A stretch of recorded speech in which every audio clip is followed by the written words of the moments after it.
Good morning, everybody, and welcome to Mana Inspiration with yours truly, Note Endurance. Like always, we're going to have that scripture.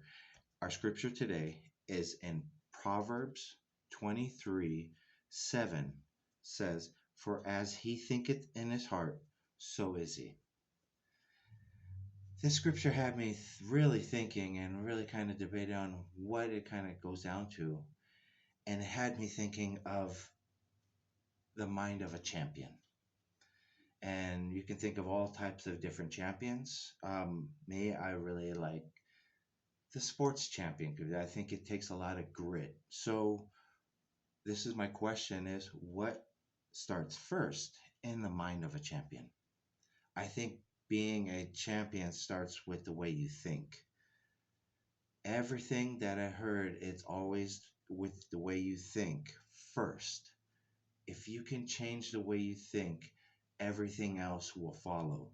I think changing that champion mentality or from a poverty mentality to a champion mentality, you know, what's the difference? So this is where I started thinking of, hmm, when you're doing sports, when you're, I would say competing, what is the difference between winning and being a champion?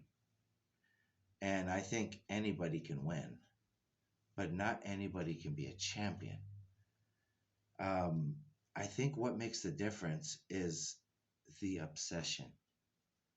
The obsession with it. If you ever look, anybody that has ever been a champion was obsessed about what they're doing because that's how much they love it. I think that's how we should be about what we're passionate about. Find what you're passionate about quicker. That way, you're heading beeline directly to what you want to do and the way you want to feel in life. Now, now you can win and still complain.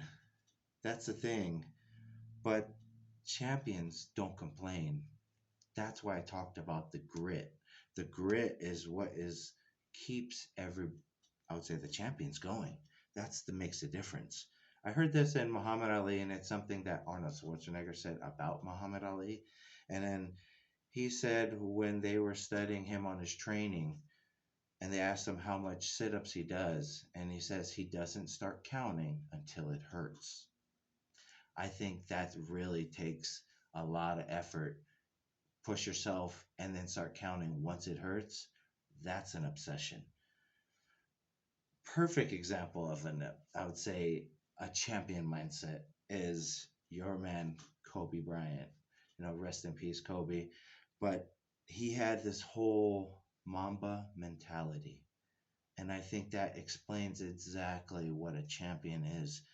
If you look at his statistics, he did everything that a person would want to do and more, and was able to achieve it because of the mindset. I heard this saying, well, it was from somebody else talking about Kobe, and he was going to the game. It was his team versus the Lakers.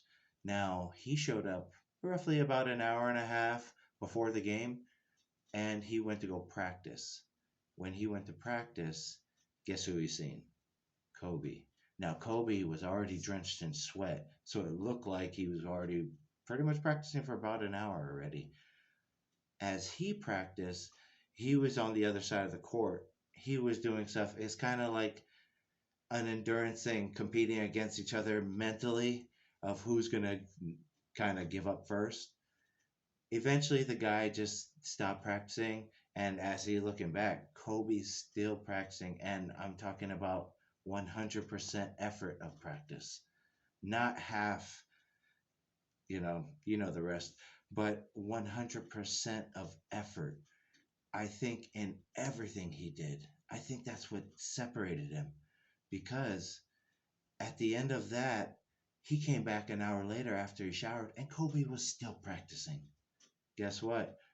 That later that night during the game, guess who won? And the guy even said Kobe put up ridiculous numbers. I think he put up 60 points in the game. even though he was practicing probably 3 hours before the game. But I think that's all in the mentality. Here's a couple things that it was like Kobe's rules of, I think, of success or the mentality, and it's getting better every single day. It's proving anybody that thinks you are a mistake, you doing something wrong, prove them wrong. Work on your weakness. That's number one. I think that's a number one thing. And if you're working out, you never want to work out the muscles you already have. You want to focus on the weakness. The weakness is where you build strength in your entire body. That where you have core strength on top of the muscles. So this is execute what you proceeded to do. Okay. Now learn from greatness. Go take people out to lunch. Go and pick their brains. I think that's the only way to get better is to ask people to pick their brains on how they became good at what they're doing. Now, learn from your wins, but also learn from your losses too.